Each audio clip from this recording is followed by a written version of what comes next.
Hi Ronnie, welcome to the Happy Hour. This is a very special episode. We're actually today at your parents' place, Mazboot. That's right. How are you? Thank you for being on the show. Ronnie, if I may start by saying that you've studied Middle Eastern studies and you've ended up being a podcaster, a writer, and an advocate for Lebanese sovereignty.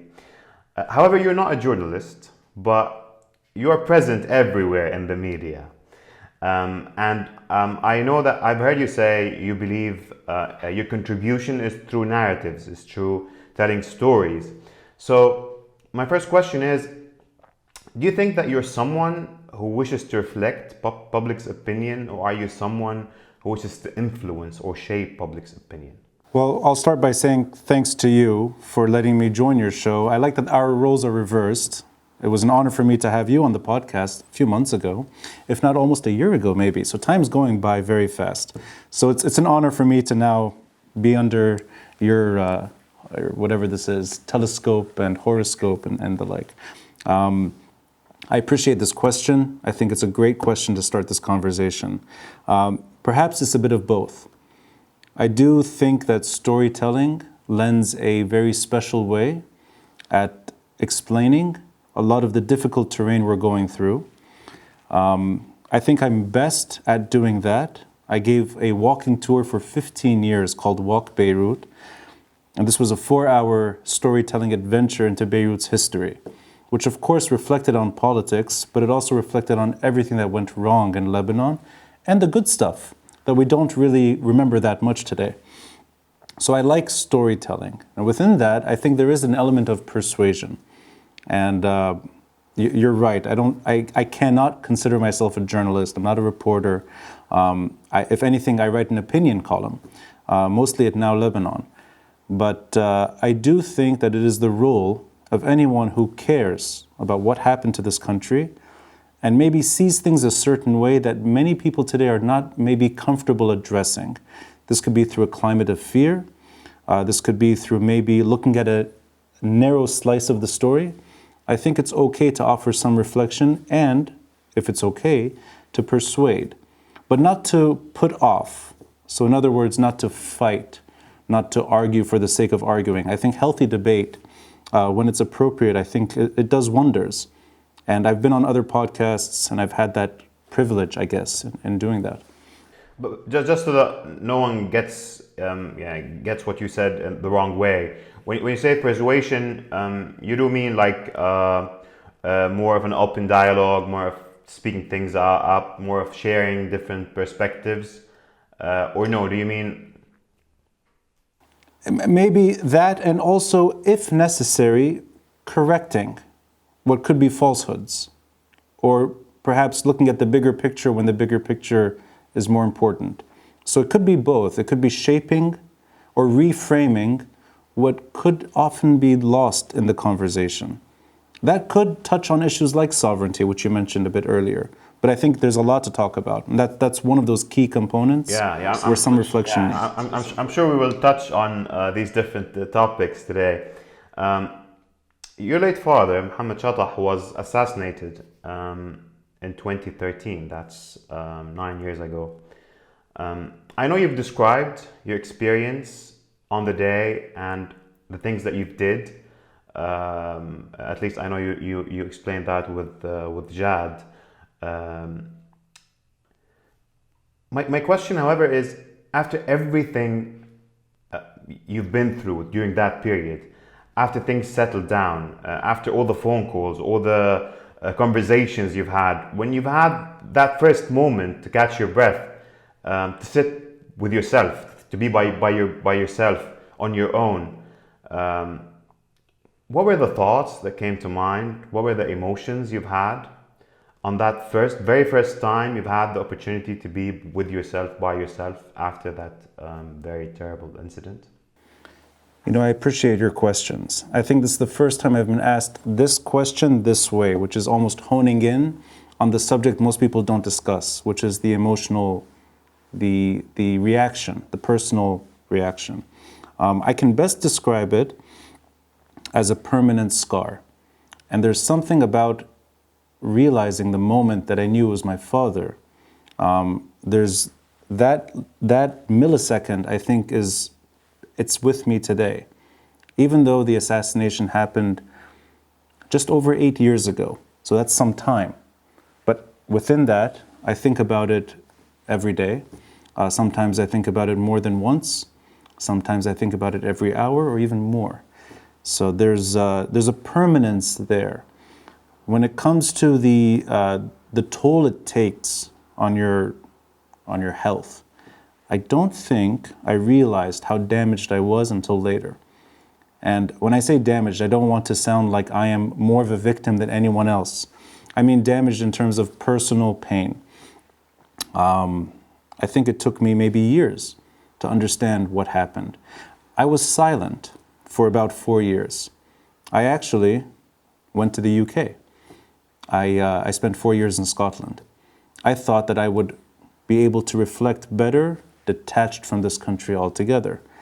And it took 4 years for me to realize that I simply cannot let go of this country. So maybe it took that much time to wake up a bit and address the wounds. But in terms of emotional toll, I don't know how to quantify this. There's somebody who left me his own parting words before he passed away. He told me something which I think is true. He said, "Death has majesty, and the idea that it heals with time strikes me as unpersuasive." And I think he's right. I don't think this stuff heals. You live with it. And for better or worse, today, when I see my little kiddish growing, and when I hear my voice aging, and at times when I catch myself doing things my father did, I realize that a bit of him is inside me. So that's some comfort, I think, and that he's not gone. He just lives on in a different way. Thank you. Thank you for sharing this very personal experience. Ronnie, are you still angry? Is there anger inside of you? I mean, you did experience injustice, which is still ongoing. It's an ongoing injustice. Today, in 2022, are you angry? Anger is not the right word. There's a bit of clarity in that I think this is the paramount issue that doesn't just impact me, it impacts all of us in different ways, perhaps at different degrees, but I think there's a permanence here, and it is essential for it to be addressed.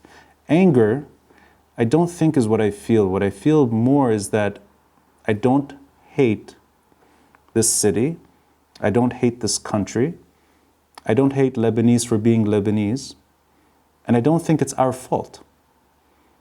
And that's something that's maybe not a very popular opinion, and I think sometimes this could be seen as a cop-out almost, looking away for answers, and I see you're doing this, so it's my time to do that as well. Cheers, Ramsey. Happy hour. I do think that there's a big problem that Lebanese cannot solve on their own. And I think the emotions are there in terms of we didn't get what we deserve, which is an end to the civil war. We live on in a war zone. And I know it's not answering the question directly. We will touch on the war. So I'm just curious now. I'm still curious about your emotional state, because I would like to think that knowing how things develop, that partly you are driven, you're motivated by what you feel. You're motivated by the grievance you have inside. So I'm just trying to put a tag on these emotions you still have before moving into addressing more of the political and socio-political scene. You're right. I'm not being entirely accurate with my description. I'm healing my wounds. And I'm doing it on my terms through what I think is what I do best, which is storytelling. And I offer a form of poetic justice, maybe, that makes me feel better and allows me to sleep better at night. So it's not anger, it's more pain relief. And it's not an easy thing to do. Is it related in any way to the injustice? I'm just curious about the injustice side. Do you think justice would have changed things? Do you think justice would change things today? If the word is applied the way that I understand it and the way I see it, in that Lebanese get their fair chance at reforming the state, and Lebanese have the tools necessary to do so over time, then yes, I think so. If justice is partial, if justice is fleeting, and if it's on one group's terms, then no, I don't think so. I take the word in its broadest definition. So what's justice to you today? You know, that's a very good question, and I think it's a fair question, but it's also a huge question. So, we can, if you want, we can narrow it down to your father's assassination. What's justice in terms of your father's assassination? Sure. You know what? I'll try to hone in and then sort of take it away from there. Today is the 14-year anniversary of Wissam Eid's assassination. Next week, next Thursday, I believe, next Thursday evening, is the 1-year anniversary of Luqman Slim's assassination. Under a month ago, my father's assassination. If you go back a bit, 2 months ago, or less than that, Gibran Twaini. And there's many others. And the list is long. So, if you are willing to go down the road of ammonium nitrate being parked in Beirut, killing hundreds of Lebanese, and destroying thousands of homes, they're also part of this story. So I think political violence, and the way I understand this term, I think that is the issue at hand. And political violence has not been addressed. Justice, injustice, and a word that I'll borrow from Monica Borgman, Luqman Slim's wife, his widow, impunity, which she, I think, brought to the stage eloquently, I think that is the issue. I live in this world. Many Lebanese do. I've gotten to know many victims over the years, and this is how Lebanon works. You relate your pain to others. I've met many victims of the port blast. We're all going through the same thing. So there's that story. And how do you end political violence? The other levels of justice, which are important, whether it's economic fairness, or whether it's reform in terms of the social pact, or whether it's corruption, or all the other issues that plague us, environmental decay. I mean, the list is so long in this country. There is a lack of fairness and there is injustice there too, but I believe you can't get there until you address political violence. I know you know that I study political violence, so it's part of what I do. And this is my way of offering you a segue. and I understand the impact of violence on societies, and I can certainly understand the depth of the wound it can cause. But I'm sure I think we'll be talking about that in some other occasions, so I'll leave that till then. I want to end this segment or this section in this one final question, which I think I know your answer to, but I still want to ask for the sake of this being a reoccurring question in the minds of at least some of the Lebanese I've spoken to. Something that fulfilling justice in a country like Lebanon might take the country into another civil war. And I think you might understand what that might implicate in terms of applying justice, because political justice in Lebanon is related to groups, specifically to group identities, to how groups identify with their leaders. So applying justice in many different cases in Lebanon might mean different groups feeling another sort of grievance, another sort of pain, which might lead to a civil war. I want to know, what do you think about this dynamic? I will echo what Saad Hariri said yesterday in his resignation speech. He took credit, or he took the conversation to two places. He said his role was to not let another civil war happen, And the second statement was to improve the condition of Lebanese. And he said he failed at the second, and he succeeded in the first. I would, with all respect, disagree with his understanding of what's going on. I do not think the threat of civil war is anyone's threat but one militia. And I think they cannot survive a civil war, and I think they'd be under the radar, and they may even have to change the way they understand themselves and the way we understand them should that emerge. So I do not think a civil war is going to happen as long as this group has dominated the sphere of security and the like. But we can leave that a bit till later. The reason I'm starting here is because I don't think civil war is going to happen. I don't think Lebanon's communities are out to kill each other. And I don't think our local problems are going to lead to a bloodbath if we address the wounds. I don't think that's true. Maybe I'm wrong, but I still have hope in that Lebanon's problems are real and they are local, but rarely do they emerge in outright violence. And when they do, Lebanese can contain them. What we have now is a story that's not ours. And this justice, the way I'm describing it, it is something that, it is a system error that emerges under Syria's rule of this country, and it's preserved today by one group only. So that is where I take the conversation, because that is the one thing Lebanese cannot address. Everything else, I think it's within our means. We're robbed of those chances. But the level of justice we deserve, I think, unfortunately, cannot happen in Lebanon. These are issues with Iran that Lebanese cannot communicate. We don't have a diplomatic channel with Iran. We don't have a state that does our bidding with Iran.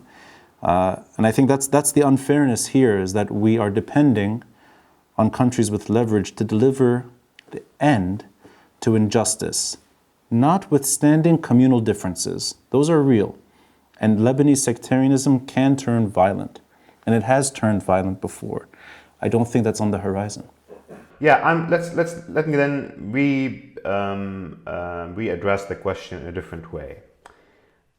When we talk about political violence today in Lebanon, I think we agree that while sectarianism, like you ended in your first answer, might turn violent, there are no indications of them turning violent today. Probably because the same sectarian leaders who went to war still stand or sit on the sects as leaders of these sects, and they kind of had enough. So there's really no motivation. Plus, there's no economic support for them wanting violence.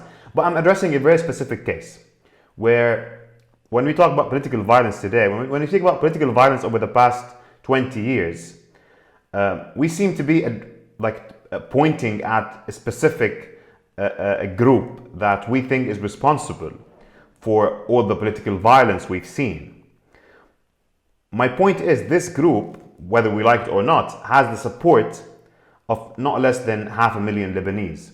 Now, yes, many of those people followed this group because they need this sort of symbolic safety that this group provides, and so on. But my question is, in terms of political justice, when it comes to what this group has committed, or we think has committed, would justice against this specific group lead into any sort of conflict, considering what's at stake today for this group and Iran?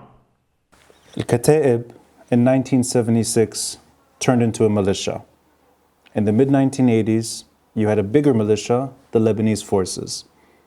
And by the early 1990s, the Kata'ib party and the Lebanese forces became political parties.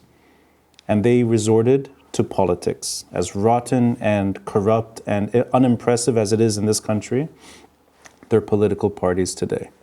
Whether their numbers were in the hundreds of thousands or not, whether or not they have Lebanese today that would be able to rearm, the fact is they're political parties even until 2022, when things are very dire. Hezbollah, unlike those groups, has leverage that no other Lebanese party has, and has a situation that no other Lebanese militia had during the civil war. There's an external component that has turned a Lebanese group into a regional problem. So that's why I think if Lebanese were to handle it on their own, and they have tried, and I would disagree with your lexicon slightly. It's that we know that this group is responsible. December of 2020, there's a 1,000-page report that explains why they were responsible for all the attempted and successful assassinations from 2004 to 2005. The political problem. I was trying to be legally correct. Considering that there has been no. That group has the capability not just to kill its opponents, and those are the opponents that tried within the country, has the capability to kill reform, has the capability to kill protest movements that impress the world. When a quarter of the population goes to one place in Lebanon on March 14, 2005, it's important. Yet all of those aspirations are decimated. When 2 million people, or almost half the population of this country, goes on the streets on October 17 and the weekend thereafter, even that can be killed. So I think that it's not a situation Lebanon can handle. The Lebanese that tried doing this diplomatically, or whether it's through the written word, or through politics, or through persuasion, whatever, they were killed. They were all killed. The Lebanese killing each other story, which happened in this country's recent history, from 1975 to 1976, you had an all-out sectarian nightmare in this country that turned violent. By 1976, it turned into a Syrian occupation. It wasn't officiated until 1990. It didn't cement itself. But Lebanon's problems, the way they persist, I do not think has to do with our local problems. I think it has to do with regional problems. Let me cut you there and shift the conversation somewhere else based on what you were saying. So yes, you keep saying that the problem is with our lost sovereignty, that we lost the sovereignty in the country, and this is partly the biggest issue. Could I add one thing? Just one thing. I wanted to just hone in because I didn't properly answer one point of your question, which is the type of justice I'm describing is not chasing down Hezbollah assassins in Beirut. It's not that. It's giving Lebanon a chance. This could be the international intervention that we haven't had, which partially ended our civil war in 1990. This requires a readdressing of Lebanon's role in the region. This also requires looking at Lebanon as not a base for anyone else's wars. So that for me, when I use the word justice, I go all the way there. It's not just about names and individuals in this country, even though that's very important for victims. And that's a critical step for victims, but in terms of Lebanon's well-being, I think it's much bigger than that. So sorry, I interrupted you. So you say that our problem is the fact that we lost our sovereignty, and I certainly agree. The question remains, when? When did we actually lose our sovereignty? Because I would like to go there and then start, addressing the issues and, yeah. So that's you're asking the best questions I've had so far in this world of back and forth conversations. I'm glad you're asking these in a way that's direct and also very critical. I would never argue that Lebanon shined. And I don't think independent Lebanon, whether it's the 40s, 50s, or 60s, was really that great. I think it was okay. I think it could get better. And I think it was on its way to getting better. So my understanding of lost sovereignty is on Lebanon's terms, what sovereignty meant to this country. And that's the 1960s. Lebanon did not take part in a major war, the 1967 war that tore apart the Middle East. Lebanon, not one bullet fired across the border in either direction. 1960s, you have an odd situation, a very passionate and persuasive Arab nationalist in Egypt, who was so popular in this country and in the region, but not popular the way we think of popularity today on Lebanese terms, almost prophet-like popularity. Gamal Abdel Nasser was a hero to so many Lebanese, he could not enter Lebanon. We had a president who thought this character is going to be a problem for half the population. He stayed at the border. Fuad Sheb wanders over to the United Arab Republic and meets Gamal Abdel Nasser on the Syrian side of the border. That's important. So you have a combination of things. You have an unusual character in Ba'abda who looks at sovereignty as something that's very important, if not the most important factor. You also have Lebanon being neutral, not in the way that some people would argue here, which is shying away from just causes. No, it's that Lebanon does not engage itself in external wars, and we did not take part.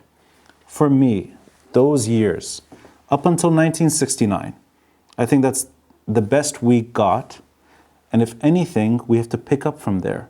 That wasn't the goal, it wasn't shining, and it did lead to something terrible, in my opinion, which is the Palestinian-Israeli war becomes a Lebanese story. In 1970, Lebanon's sovereignty is over. And groups like Kataib become cursed forever because they take part in a civil war. It's not a Lebanese sectarian civil war only. There's a Palestinian-Israeli conflict being fought in Lebanon. So militia brings militia. That for me is the end of Lebanon's sovereignty, 1970. Do you think this implicit lack of homogeneity in between different groups in Lebanon, which we did not see until the Palestinians walked into the country?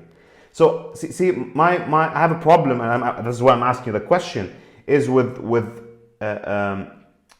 we have some sort of positive toxicity when we think about the past. We think that Lebanon was doing very good, you know. We were the best country in the region, yes, but we had a serious problem that was not very obvious or seen by people, which became very obvious when people had to bear arms.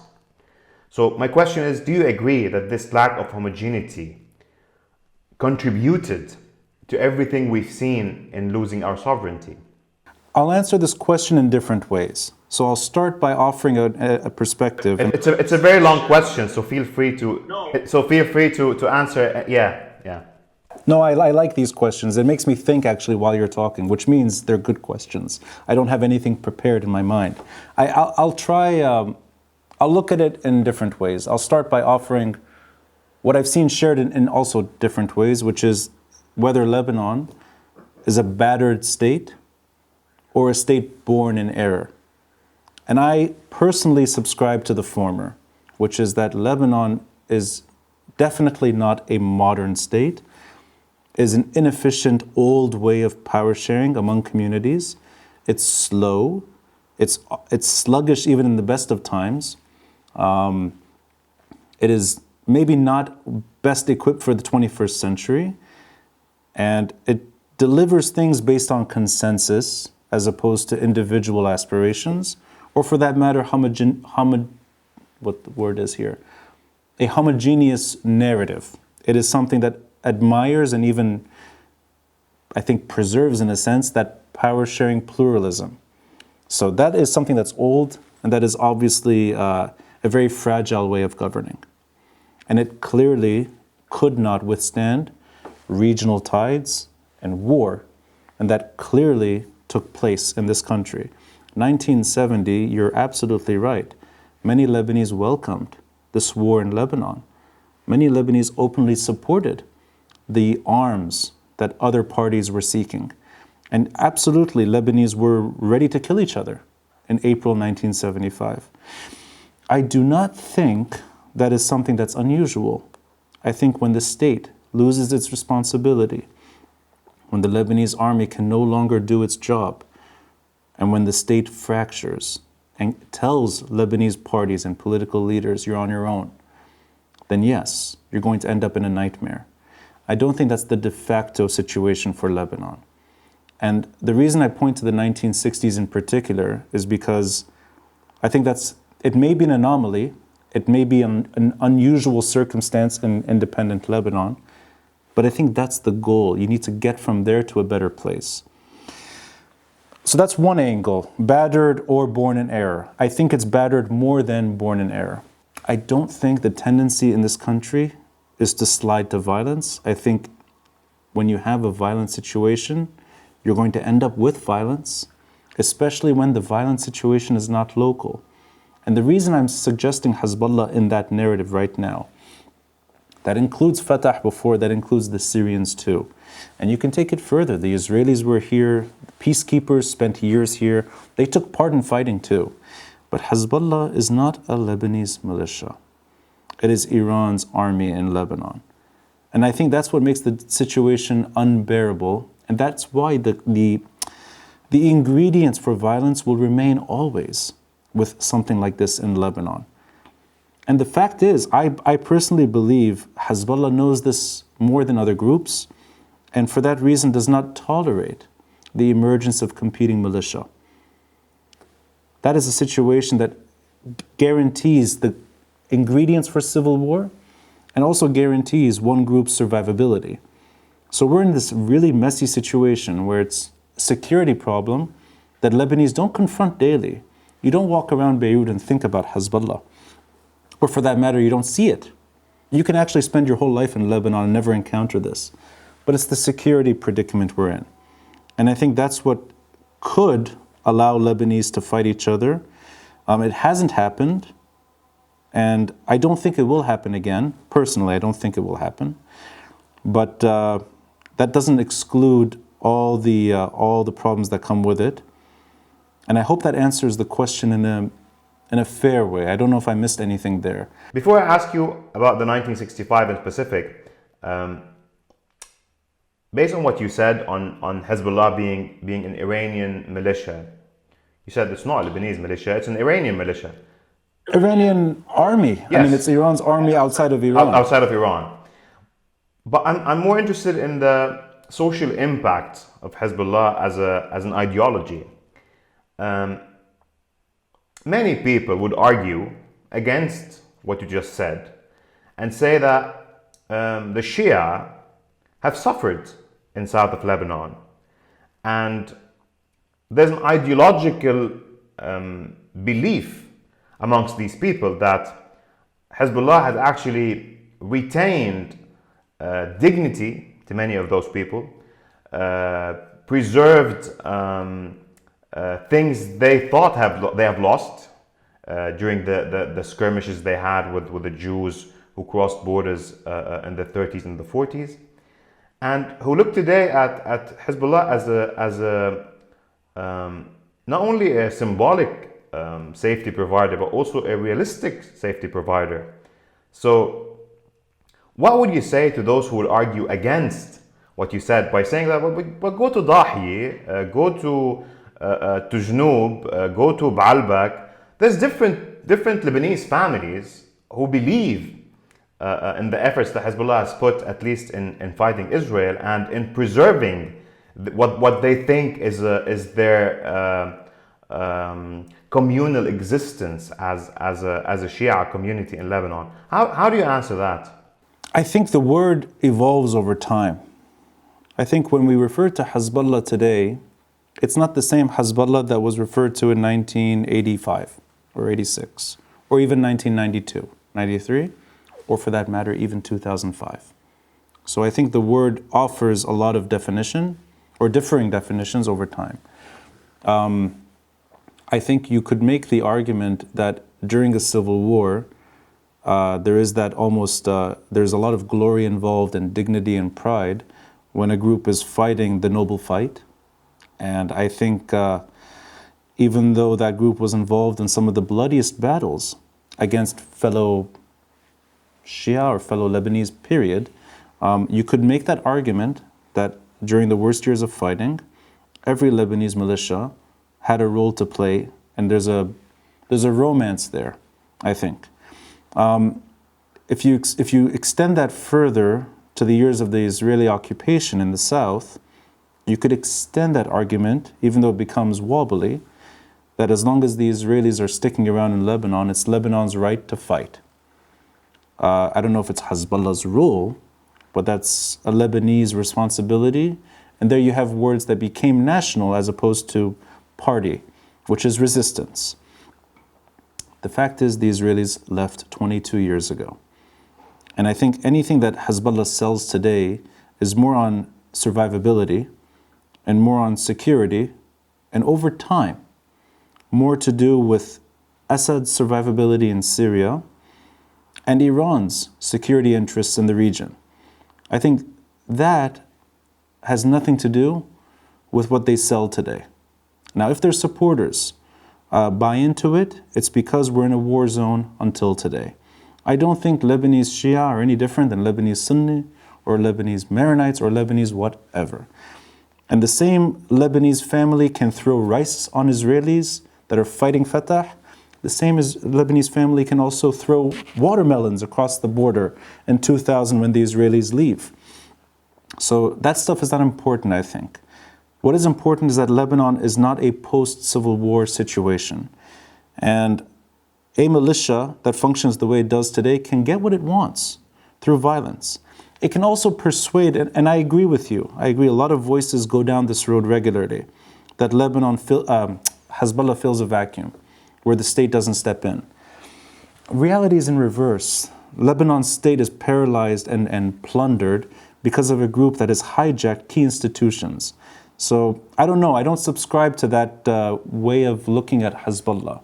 What I would say though, and I think this is true, that yeah, the smaller group that emerged in the 1980s, whether through Iranian support or not, is a very different machine than what we have right now. And I think it's almost impossible to draw the line today. They're different stories. Same word, but entirely different situations. I think we've covered that sufficiently. So let me go back to the 1965. You were talking about Abdel Nasser and how the fact that many Lebanese liked him, or loved him, loved him. I can recall my father speaking about my grandfather and how being a Nasri was a big thing for many Lebanese. The question is why?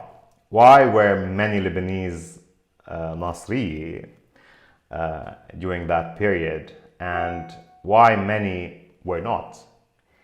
And is there a certain is it peculiar that most of those who were pro-Nasser were actually Muslims, while most of those who were anti-Nasser were something else? I mean, the reason somebody like Nasser swept the region, not just Lebanon, I think there's literature on this subject. Immense stories about one man who captivated a post-colonial era, and Lebanon is not so central to that story, but it's there. I mean, he definitely fit the times. Coup d'etat against monarchs installed by the Europeans. A very modernist, secularist way of looking at things that was new, and it seemed to fit the 20th century well. It also, I think, made more sense during the Cold War, and you had this almost like Tito of Yugoslavia, this third way, this third trend. So the fact is, you're right.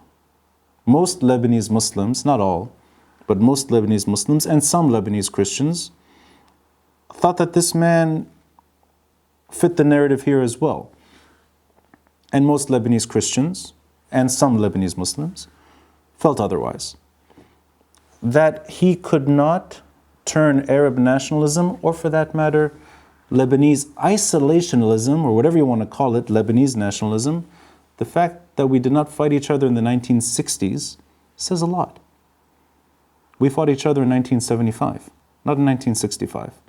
Now, 1958, we did briefly kill each other on the streets of the country, not just Beirut. I think the numbers, if I remember it right, it's something like 1,500 Lebanese died that summer, 1958.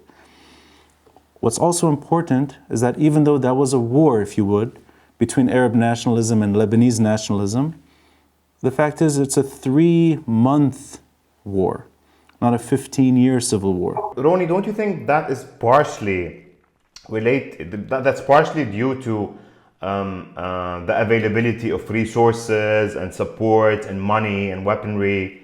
I mean, we know that during the civil war, different groups were being trained by different countries across the borders in Libya and Iraq, in Iraq, in different places. So don't you think that partly we did not go to fight against each other prior to the Palestinian invasion, due to the fact that there was no international umbrella to cover this civil war? Otherwise, we were ready for a civil war earlier than the 75. What do they say? Hindsight is 2020. Is that the phrase? That, I mean, yeah. There is a lot of hypotheticals, which is real, and you're right in what you're saying. The timing, we could be lucky, in a sense, that 1958, the state was able to contain what could have spilled into something bigger, and maybe we're equally lucky too that there was an international curiosity in Lebanon's well-being and international intervention. You had Marines landing on the beach of Lebanon, so maybe we're spared a degree of fighting, maybe.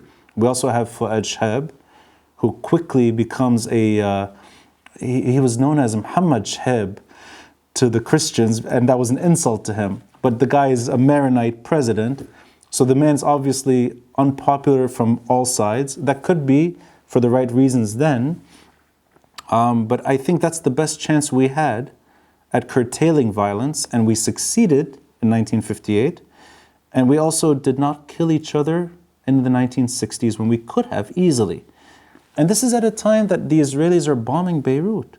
I mean, Middle East Airlines, something like 13, if I'm not mistaken, where most of the fleet was bombed at the airport. We still managed to avoid a slide into civil war. But I go back to political violence only because I think once you allow sub-state groups to become part of the narrative, you're in a free fall. The free fall doesn't have to be civil war only. It could be where we are right now. And that's why I go back to that phrase, because you're right. I mean, Lebanese problems are old, and Lebanese did kill each other even in the 19th century. I mean, Lebanon's violence is not, we're not angels here, but I don't think we're born to kill each other. So do you think that Group A in Lebanon, whoever that group is, yesterday or today, wanted or wants to dominate Group B by the help of State X because Group A and B feel that they lack commonalities? I don't think...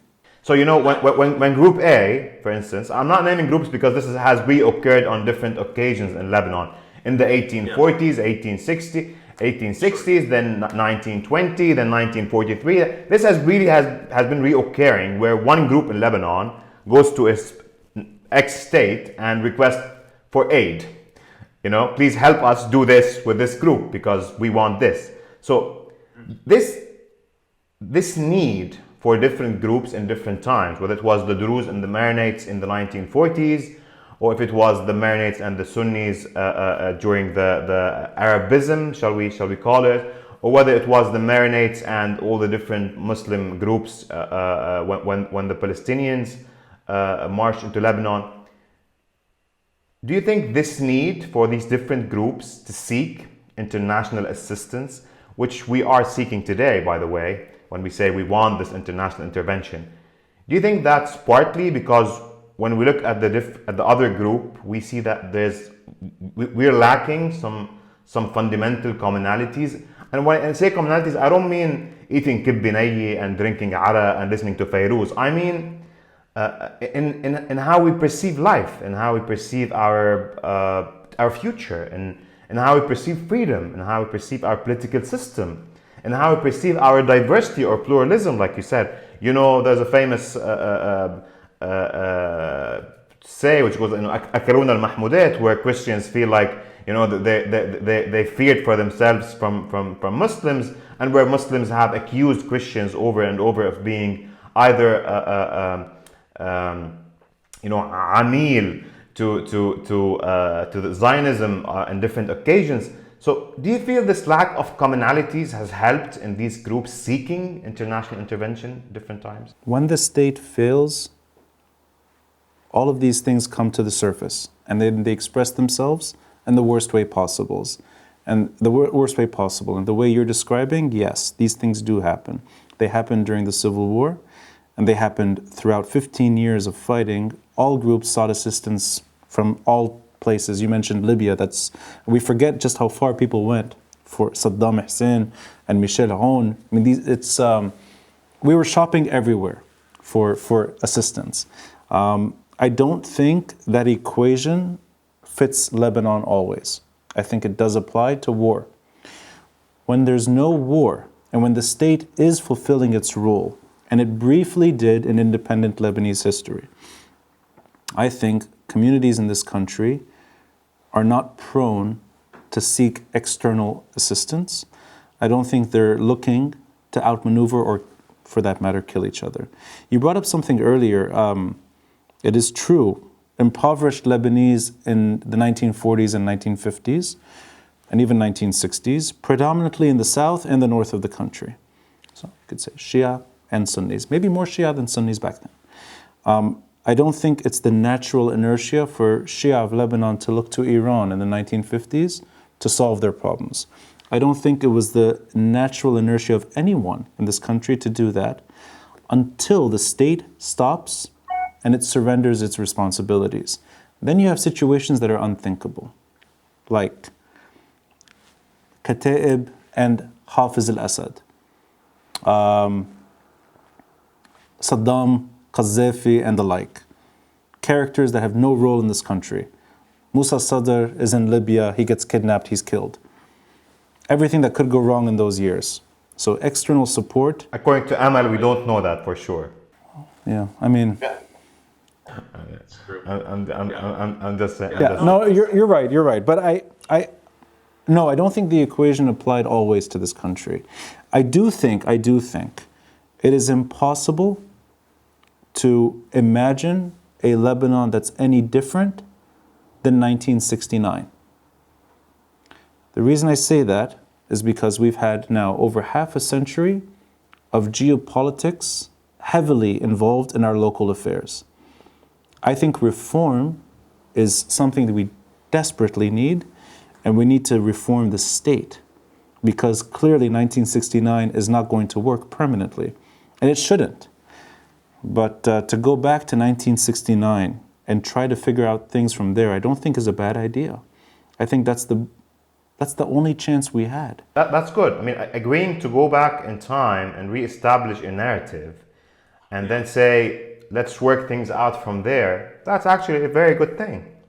Which I think we I mean, you say this, but many people would disagree with you on that too, right? Yeah, and I think Ta'if was an attempt at that. Ta'if failed. My next question is about Taif. So yeah.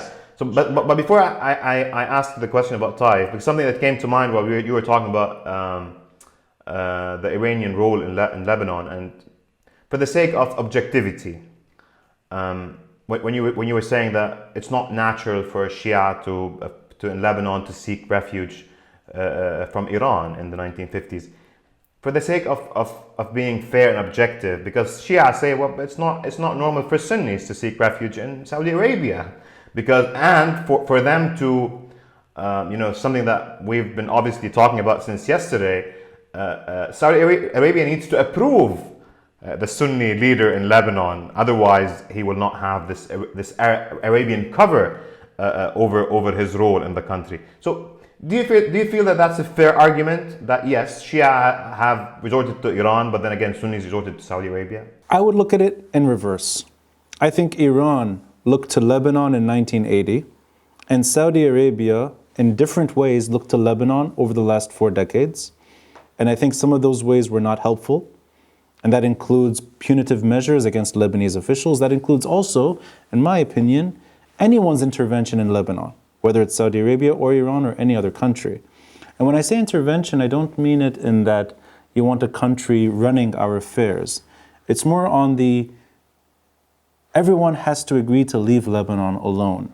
That example, whether it's in Austria in the 1950s or any country like Bosnia today, countries that are deemed too problematic, there's an understanding that there are no longer going to be conflict zones. I think that's the kind of intervention I'm hinting at. That's the kind of neutrality you think we should be seeking. It's a neutrality that Lebanese have to re-engage themselves with, like they did in the 1960s, and it's a regional responsibility as well. And it's something that clearly includes Iran's security needs, because without that, it's missing, I think, the whole Hezbollah story. So I don't think it's us looking to external countries necessarily. I think it's external countries that make it easier. I'm very intrigued to ask you about the upcoming deal between the US and Iran, but I'm going to pass on that. Maybe we can talk about this some other time. So you mentioned Taif, and you said it failed. Do you think our problem lies in our inability to apply legislation? Because Taif speaks about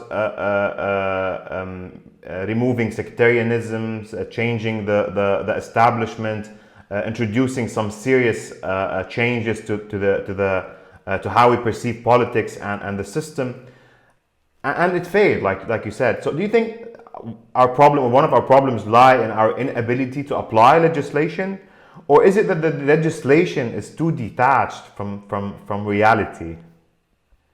Because, just to expand on the question, I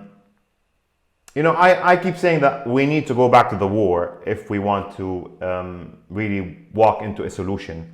And people say, the war is behind us, we have the Taif, we just need to apply the Taif. And he goes, okay, but we didn't apply Taif for a reason. There's a reason we couldn't actually enforce the agreement. So I really want to hear your views on this. My understanding of Taif is an agreement under Syria's terms that was perverted further to Syria's terms. So it's an agreement with Syria's role embedded in Lebanon for 3 years, which lasted 15 to 16 years. It's an agreement that calls on all militia to disarm. And when the Israelis are gone, there's absolutely no justification for Hezbollah. Also talks about things like the Senate. It's a pillar of Taif reform, which is sectarian reform, a chamber that addresses sensitivities, insecurities, never materializes. The fact that the legislation did not take hold, and the fact that the Lebanese state did not reform properly when it should have, I think it speaks more, in my opinion, to Syria's role in Lebanon than Lebanese. And I'm not excusing anyone for missing opportunities or justifying mistakes made by anyone here. But I think discounting that, I think would be unfair to what happened. And I'll give you an example. Somebody larger than life character, money and real estate and adventures and all that, somebody like Rafiq Hariri. I think it's obvious where his limitations were, and I think it's obvious where those limitations could also turn a blind eye to mistakes. Whether that's recklessness in economics, or letting Oslo, or believing that Oslo is going to take hold and regional peace is around the corner, debt that we suffer through, or whether it's one man's sincere attempt at ending that nightmare in 2004 and 2005. It's the tail end. So even a Lebanese character, love him or hate him is not even the concern here. Even somebody like that, with some leverage in Lebanon, gets killed. So and it's not just him, of course, but I think it cannot be discounted. There's a heavy-handed limitation from Syria On what you can do. on what you can do, and also what Lebanese politicians need to do to stick around. I mean, they used to go to Damascus for approval. They've had the majority in parliament from 2005 onwards, and Syrians left. And yes, I understand that the assassinations carried on, but for the better part of a decade, they've had legitimacy in terms of power.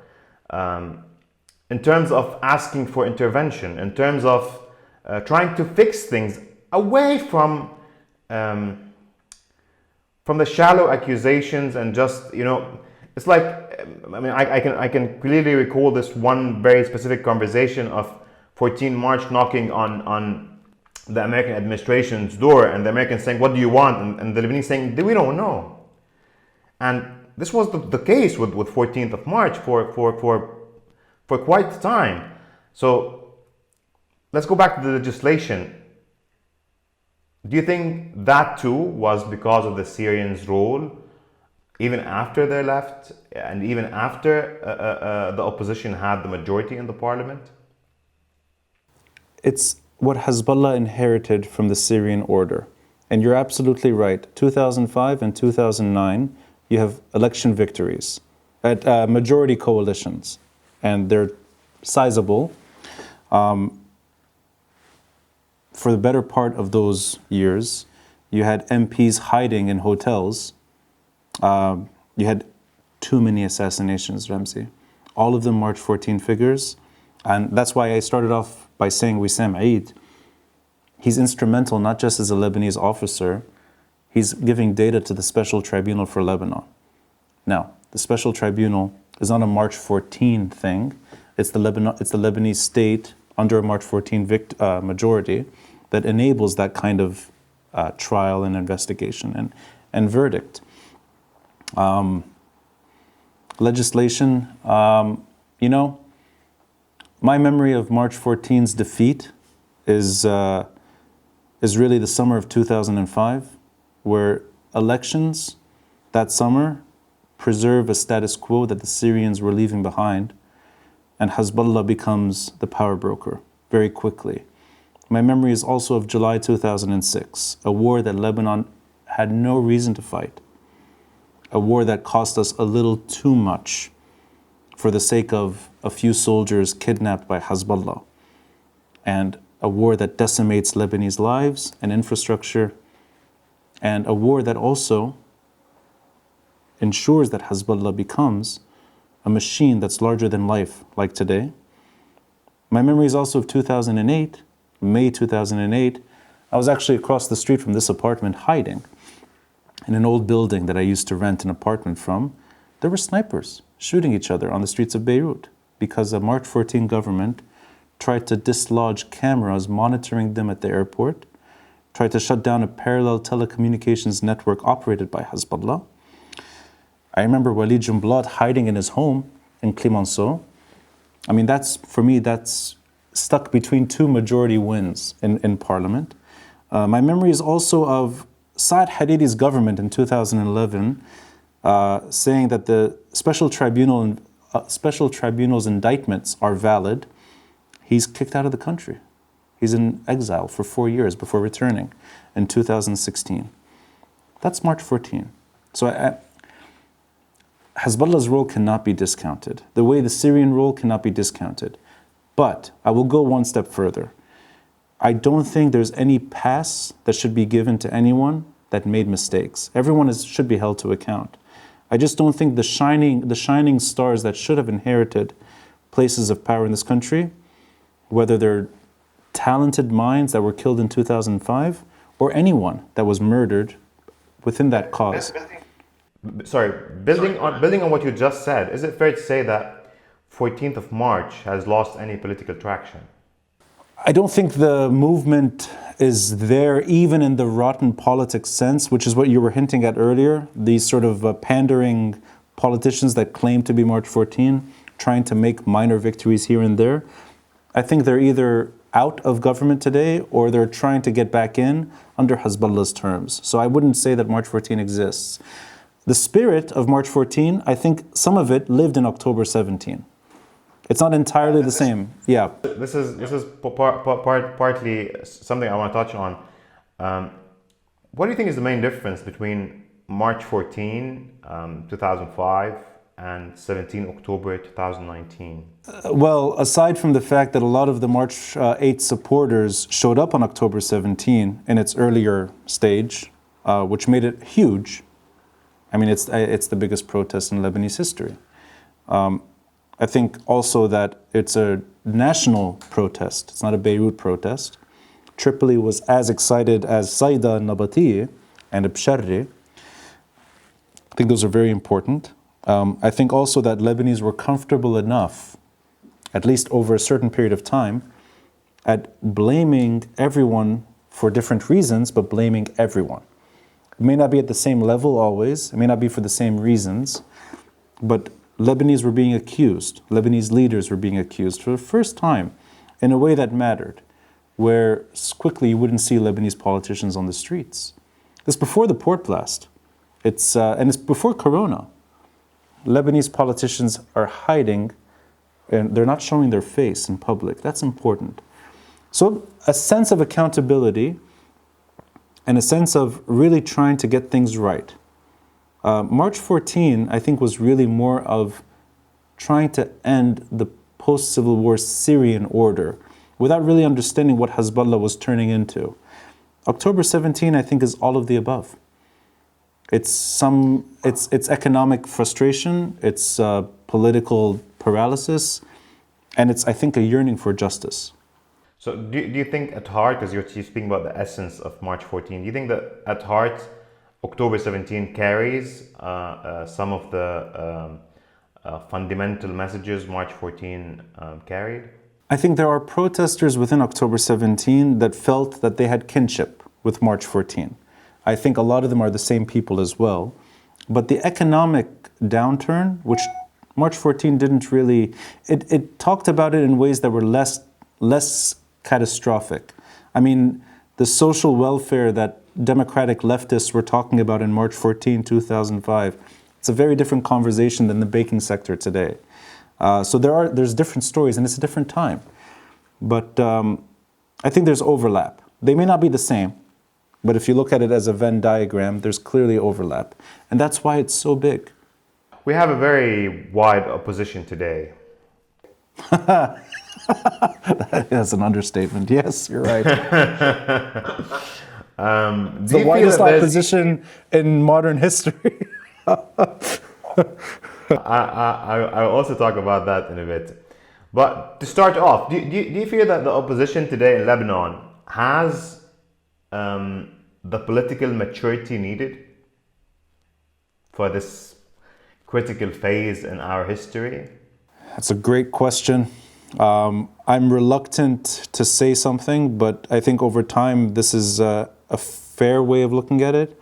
This could be a good thing or a bad thing, I don't know. Depending on who you talk to in October 17, or forget October 17, opposition.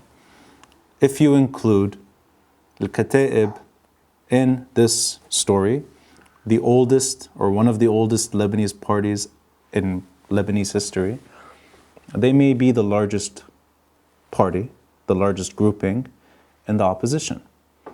Clearly that frustrates half of the October 17 opposition parties, and clearly it took time to persuade the other half, but political maturity, in my mind, means perhaps an older understanding of what has impacted Lebanon, that it's not just the last 2 years, that Lebanon's problems are older, and that they're not born out of a depreciation of the lira rate, or for that matter, real pain that all of us are facing, financial, environmental, everything. That cannot be discounted, but I think fresh groups that don't have that wider lens, I think, are not best fit. I'm just going to be the devil's advocate, and this question is not part of my question list originally, but I'm very intrigued to ask it because, you're answering, and I'm thinking about everyone who I talk to, all the people that engage in debates with me, and so I'm asking this question on their behalf. Some groups in the opposition today claim that they understand the depth of the problem, and they understand it's a problem that touches on the foundation of the establishment, they believe that we need to change the whole system, however, still fail to acknowledge what's at stake in terms of how worse it can get. Because we heard voices after the Beirut bar elections of people saying, well, we don't care that we didn't win. What we care about is that we fought the dignified fight, whatever they said, which to me, as a pragmatist, does not really touches on the implications of what might happen if things really got out of hand, or if the deal between Iran and the US materializes into something worse than we were seeing. So what would you say to these people in terms of maturity? Again, the question is the same. I'm just reflecting back on what you said, because, and I can, I don't want to name groups, but I think you know who I'm talking about. A couple of groups in specific who claim they call for system reformation, for system change, still refuse to be part of being held accountable for failing to step up in this phase. I think there are some groups that are better able to reflect and offer that kind of maturity, if that's the right word. We could name, I don't mind naming some names. Mintashrin, I think, are learning the hard way of how to turn a protest movement into a parliamentary movement. They go from street protest to electioneering. That's not easy, and they're doing it in a very quick, short period of time, and they're learning on the go, and they're able to offer at least, maybe they don't have the tools, but they can offer their own reasonable perspective on issues like Hezballah. They can talk about financial responsibility, they can talk about reform. The average age may be something like 22, but they're good at it, and they're getting there. You have an older group that rebranded itself, Kitle al-Wataniyya. Some of the names are familiar, some are not. I think they're looking at why former election wins did not yield positive change. If you're doing that, if you're looking back at 2005, 2009, or any election prior to this one, and looking at mistakes made and why majorities don't necessarily matter, I think that's maturity.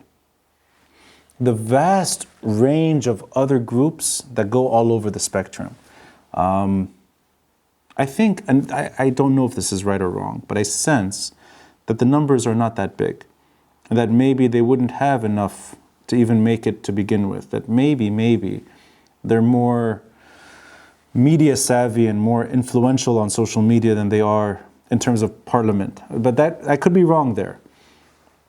Yeah, I understand. It was just we're assessing the situation.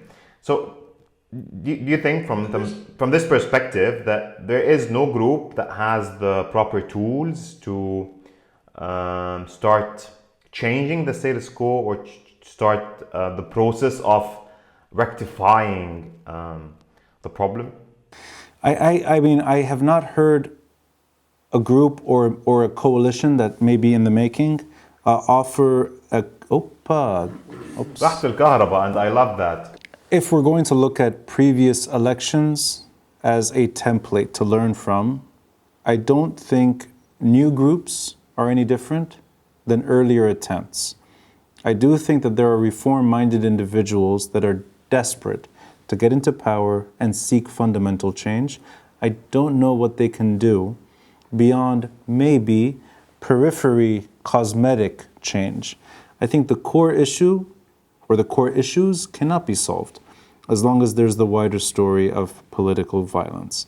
That said, though, there are parties that are trying to either do what they can, or, and this is how I understand them, seeking to maybe avoid the issue and wait. And I'll give you an example. So, I don't know this group that well, but I've met many of their members. Mumfid, the Shab al-Nahas political party. Is that a good thing that we refer to them as Sharb al-Nahas party? Is that a good sign? You're right. It could be a bit sloppy from my side. No, it's not really sloppy on your side. It's shared. You know, whenever we say Minfir, it goes who? The Sharb al-Nahas party. So yeah. You're right. The very very appealing political party that exists technically prior to October 17, but finds a way to really make the headlines following October 17. I think they have a very extensive platform. I think they've done their research. I've tried reading some of it. It's extensive. Sometimes it's laborious, but I think they're really keen on working within the state. My understanding of this project is avoiding the biggest piece of the problem and waiting. So that means don't look at Hezbollah as a core issue, or at least their weapons as a core issue. Look at economics and look at corruption. Talk about the central bank, talk about welfare, talk about everything, education, urban planning. I mean, Shab al-Nahas is part of the state. I mean, he worked in CDR, he's an urban planning expert. He served in previous governments, so I think he's fluent in how the state works. But ignoring a sub-state army, I don't think that offers much other than temporary access to certain levers of power, marginal change, and a wait and see approach that maybe Hezbollah is here to stay indefinitely, and this group may make gains in the process. On the other side, and they're not opposition, they're maybe former opposition, I don't know what you'd call them today, the End of the Future Party. That group that saw itself, whether it was or not is something else, but saw itself as a technically opposition to Hezbollah, even though they may not have been opposition all along, they're out. So that is an important story in that this may be the first time in a very long time where you have the old inertia, this old power sharing among communities. There's one community that may not take part in a way that matters. And you already hear this on the streets, you hear it, I mean, it's all over social media, so it's not like, this is not a hidden conversation, it's spoken, is that there's an insecurity here, which is bad for Lebanon. And for better or worse, this individual, Saad Hariri, still is the most important communal leader in the Sunni camp. So that, I don't know what happens there. Could be a postponement of elections.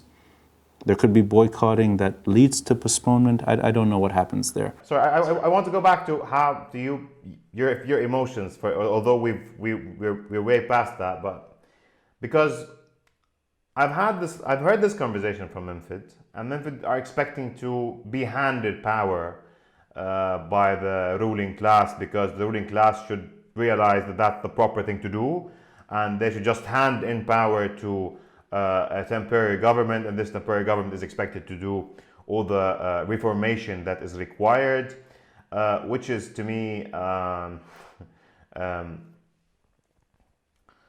let's say the least, is detached from how people think, how societies work, how group dynamics function.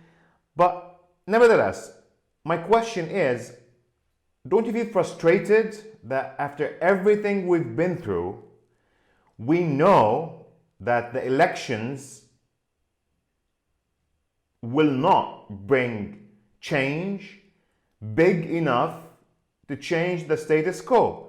Is this not the fundamental problem that hits the depth of our democracy, if we had any democracy? So we're saying, in a way, if the democracy was to be played out, people are going to vote the same people in because they want to preserve their clan leaders, their sectarian leaders, because they want to feel safety and security, just like the Sunnis want to feel safe and secure. And everyone wants to continue blaming the other party for the fucked up situation we're having. So despite the situation, despite what we're going through, people would still vote the same people in. Is this not frustrating on one hand? And is the solution of some groups to overcome this by not really focusing on the elections? Because like elections is not going to bring any change, so we don't want the elections, we just want people in power to give us a government. Is this not really scary to what might happen next, especially that this group is not, I mean, he's speaking about Memphis, is not perceiving Hezbollah as the threat they are? So, I mean, I'll try to be respectful to their intention, because I will say this up front, that I'm not so fluent in exactly what they're trying to do or whether or not they still intend to even participate. You know what? We don't even have to focus on Memphis as a group. Yeah, What I care about is this dynamic. Is it not frustrating that after everything that we've been through, like you ask any expert today, they tell you that it's most likely that we're not going to see any serious changes in the upcoming elections. We might see an opposition coalition which might bring in 10 MPs, but that's it. Yeah. Is this not frustrating? And is not wanting to overcome this not a threat to our democracy or semi-democracy we have? I share your frustration. I sense that a likely outcome is a persuasive group like Mumfid could end up repeating the mistake Tayyar Watani al-Hur made in 2006 with Hezballah, which led to 15 years and among the worst years of modern Lebanese history. Yeah, I think that is a reasonable situation should they seek power and avoid a central component to the reasons why we are here. But I'll take it on the other side too. Let's say an independent, or for that matter, a younger group, whether it's Min Tishrin or anyone else, that makes it to parliament. And let's say the number is something like 10 to 15 at most. So that's a conservative, but maybe that's a reasonable measure to where things are heading. Clearly, they will not have what it takes to do much. The problem, I think, is that even if their numbers were bigger, they still might not have enough to do what is necessary, which means that elections are not the issue at hand. They're important, they should happen. There's no reason to excuse that. No, there should be elections. But elections without agency, I think, is something that's defining our modern era. I mean, 2005, 2009, 2016, 18, the like, it's where we are. That majority wins or noble, reasonable reformers can't do much. Now, I'll take it all the way here. Let's include the regime. We have a Minister of Environment who's been on my podcast, Nasser Yassin, an AUB guy. I think he has reasonable intentions. I think he's fit for the job. I don't think he can do much when it comes to environmental decay in this country or erosion or disaster. I'll go even a step further. A March 8 friendly party, Syrian Socialist Nationalist Party. The Deputy Prime Minister of this country is technically a member of that party, even though they probably don't even know who he is and he doesn't know who they are either. But there's enough space maybe between them, but he still is technically in that party. I think he's a reformer. I think he's trying. He's an IMF guy, trying to get an IMF deal before this government expires. He doesn't have the tools necessary. Saad Hariri may have ended his political career yesterday, but the truth is, it ended a long time ago. He didn't have the tools either. So election wins don't matter enough to make change. And I agree with your sentiment fully. I think ignoring structural problems and blindly focusing on elections and making that the priority only, I think it's a mistake. And I hope enough of the October 17 parties or members that do make their way into parliament. And I think a lot of these people are friends. Lebanon is a small country. We end up knowing these people personally. I hope they realize this as well, because there's no reason for their names to get burned There's no reason for their careers to end short. And I'm always wary of anyone who's doing this just to get a job. And they want this to be their crown jewel, that they made it to power. That for me is very ugly. And I don't think anyone in this country deserves that kind of politician. I wonder why we always end on a very dark note. Let's go back to the opposition. Like the opposition, we accept to be the opposition today, which means groups in the 17th October camp and the Lebanese opposition front, what we know now as the Lebanese opposition front, which includes Kataib. You said that Kataib, and I'm only bringing this up again because you mentioned it, Kataib is accepted by half of the groups today and opposed by the other half. However, there were occasions where Kataib was not part of the equation, and these groups still did not manage to break even. They did not manage to agree on what to do, and the Beirut Bar Association is a recent memory of that. So my question is, do you think there's an ideological distinction between these different groups, which might be the real reason behind them rejecting one another? Like, yes, they all have a problem with the establishment, yet they also have a problem with each other's ideologies in a way that Kataib at some point might be the excuse, but even when there's no Kataib, there's the fact that we disagree on social reform, we disagree on economic reform, we don't see eye to eye when it comes to what this country needs. Do you think we have this ideological problem amongst the opposition groups? And I do mean the newly formed opposition groups. I couldn't say it better. You're absolutely right. I think it's a scapegoat. You remove Kataib from the equation and you still have these varying differences, and some of them you can't reconcile. There's definitely an ideological issue. An ideology could extend to Hezbollah's place in modern Lebanon. It could extend to what resistance means. It could extend to the central bank. It could extend to welfare. I think ideology can go all over the place. Differences are fine.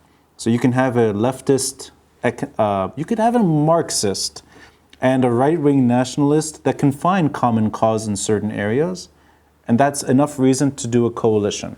So I don't think having diverse disagreements on economics and the like, I don't think that's a problem. I think that's fine.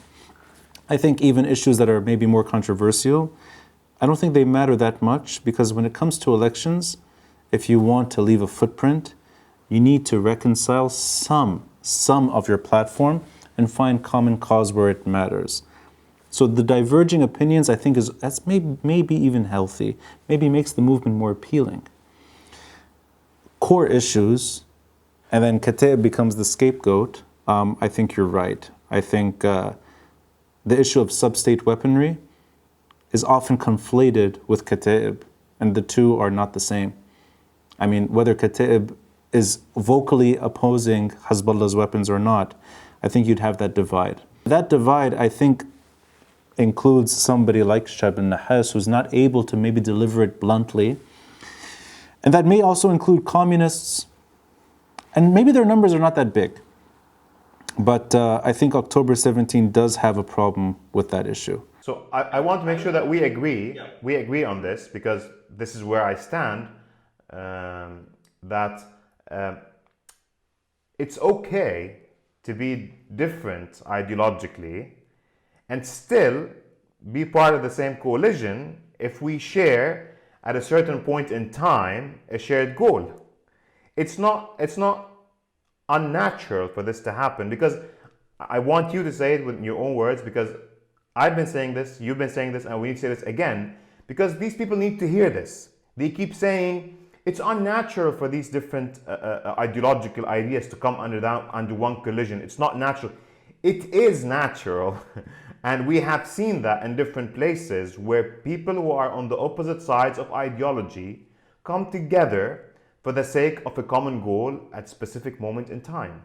I agree. And I think if elections happen, and let's say October 17 has something like 10 to 15 members, some of them independents, some of them new parties, some of them old parties, it doesn't matter. I think you'll see strange things like a Mintashrin MP and a Lebanese Forces MP discussing legislation. These two characters may not ever meet in Lebanon. They may have nothing in common on the streets of Beirut. Ronnie, this is the last question. Thank you, Yani. It has been a very fruitful episode. So, do you think, in blunt terms, that a coalition that includes some traditional parties that have clearly been in the opposition with other emerging parties would actually advance our chances at changing or starting to change the status quo?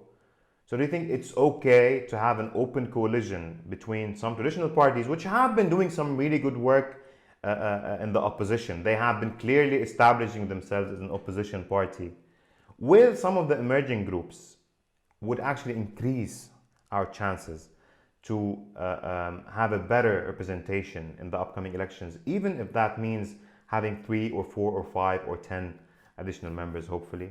I think even if the regional conditions are terrible for Lebanon for the rest of our lives, we should still try to work within the limited space we're offered. And if that's the limited realm, for a small coalition to take hold and begin that noble task, and if that coalition can reconcile some of the less important differences and come to terms with the bigger issues at hand, you may see the beginning of a new political movement in this country. Not something that's protest only, but politics. I would subscribe to that movement myself. For me, groups don't impress me. What impresses me the most is a political party that reaches out to anyone, regardless of confession, that reaches to all types of Lebanese, all various regions and economic class, and doesn't look at the boring labels. That to me is appealing, and I'd rather be 5% of my confession in a group that resonates with me. I don't mind being 5%, as long as it's the 5% that I can talk to. That said, I don't want to sound too dreamy or lofty here. I think our differences are real. I think no matter how secular I am in my private life, and no matter how secular my friends are, or even loved ones, I think Lebanon's communities are old. Their insecurities at times are real. And I think it's a mistake to discount them in hopes of a shared identity that may not be there. Now, I know that's maybe a bit of an out-of-step controversial way to end the episode. And I know we didn't really go into identity itself. But I think it's okay for a country to have a multitude of identities and reform itself and find a way to live together that makes sense for Lebanese. To get there, I think we have to end what tore this country apart. If we can do that, and going back to our earlier part in 1970, if we can pick up from where we left off, maybe our kids will see a better Lebanon. I don't think it's in our lifetime, but I think our kids have that potential. Ronnie, to me, a good episode is one that is ending, yet at the same time, I feel that there's more to talk about and more questions to ask. Did you like our happy hour? Oh, I mean, look, I finished my drink, so clearly it was it was a very, very pleasurable 2-hour conversation. Maybe when it's edited down, it'll be 30 minutes, I don't know. But I loved it, Ramzi, and I'm glad we get to do this with our roles reversed. I will cheer to your empty glass, Lakan. Cheers. Well, I'm ahead of you. Cheers, Ramzi. Cheers to you.